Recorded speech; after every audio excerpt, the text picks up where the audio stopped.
வீடு வாங்கணுமா வேண்டாமாங்கிறது ஒரு பெரிய டிபேட்டா இருந்தது. சொந்த வீடு வாங்கினவங்களே வேணாம்னு சொல்றாங்க.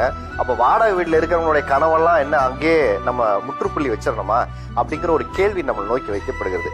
உன்னை தெரிஞ்சுக்குங்க, இந்த உலகத்துல வாங்குறதுக்கு இடம் இருந்துகிட்டே இருக்கும். நம்ம வாங்கணுங்கிற ஆசையும் நம்ம கிட்ட இருந்துகிட்டே இருக்கும். இதுக்கு முன்னாடி நம்ம செய்ய வேண்டிய முதல் விஷயம் சரியாக திட்டமிட வேண்டும். எதையுமே முறையாக செய்யாம முடிவு தப்புன்னு நம்ம சொல்லக்கூடாது. இன்னைக்கு சகோதரி சொன்னாங்க, என் இளமைய நான் தொலைச்சிட்டேன், என் பிள்ளைங்களுக்கு அப்பா என்று கூப்பிடுகிற அந்த அனுபவத்தை தொலைச்சிட்டேன்னு சொன்னது மிகப்பெரிய வழி. இந்த மேடையில அவங்க சொன்னாங்க, இவங்க சொன்னாங்க, கையில இருக்கிறத வித்து இந்த இடம் இல்லைன்னா ஒண்ணு போயிரும் அப்படிங்கிற எமோஷனலா நீங்க வீடு வாங்க கூடாது.